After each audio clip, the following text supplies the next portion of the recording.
5, and that final wild card spot will belong to either the Titans, Steelers, or the Raiders. Then over in the NFC, the Niners clinch the 1 seed with a win over the Seahawks. If they slip up, Green Bay, New Orleans, and Seattle have a shot at the top spot. The Eagles, they control their destiny in the race for the NFC East, with Dallas hoping Philly falls to the Giants tomorrow. Whoever wins that 4 seed, they will host the loser of San Fran and Seattle, which is crazy. That's weird. I know, right? And if the rematch is anything like we saw in Week 10, we're all in for a treat Sunday night. The San Francisco 49ers against the Seahawks. You realize how significant this game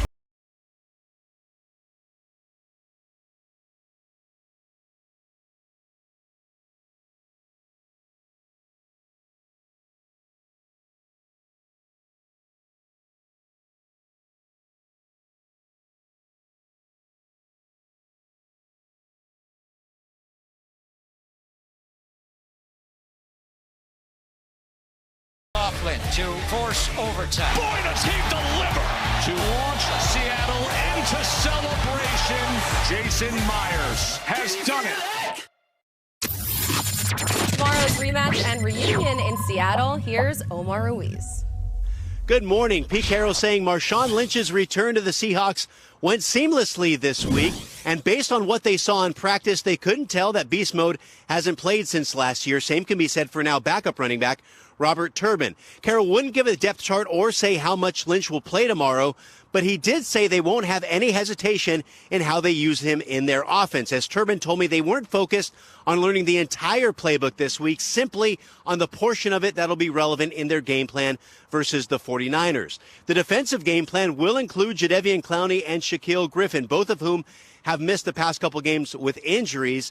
To get your top pass rusher back and top cover guy, as Pete Carroll called them, will be huge for this defense. Meanwhile, star safety Quandre Diggs, who's battling an ankle injury, is officially listed as questionable. So that Seahawks defense, which has been so banged up the past few games, is almost whole once again.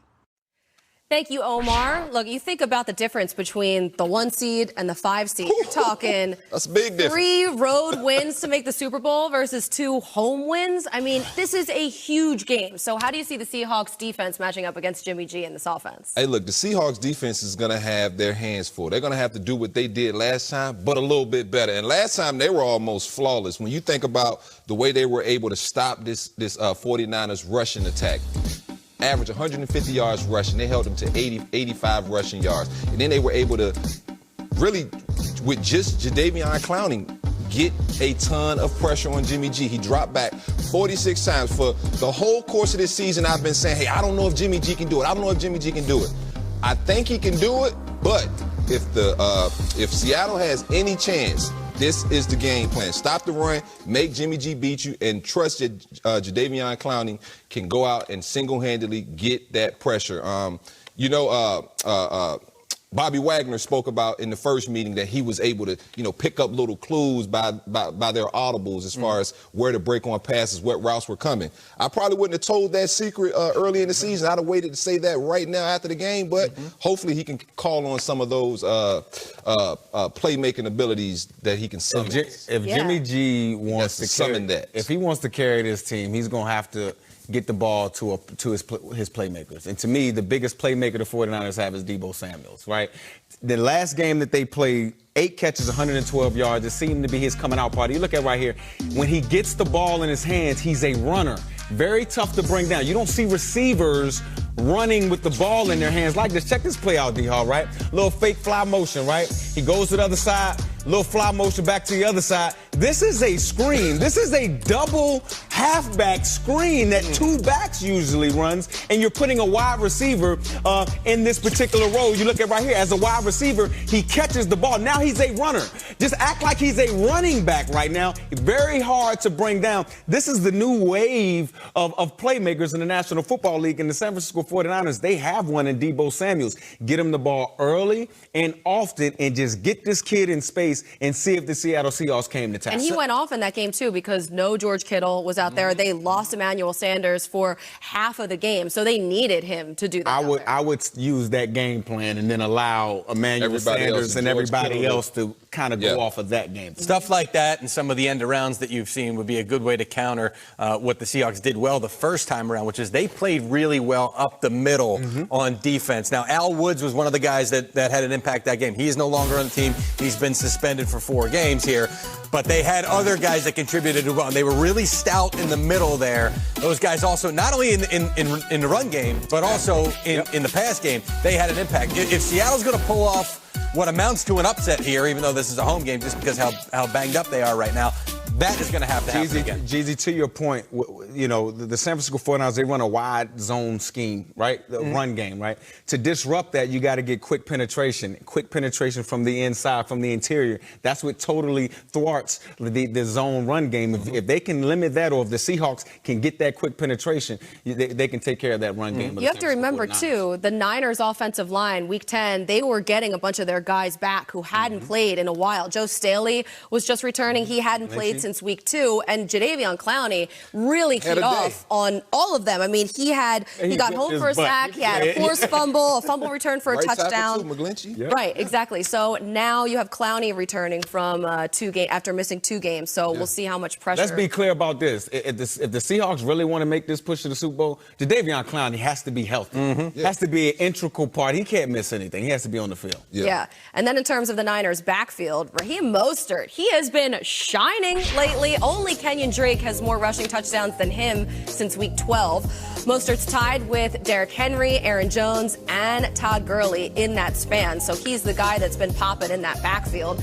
So that's where we start. Names and numbers. We got some big names. We'll tell you who will have the bigger numbers in Sunday Night Football.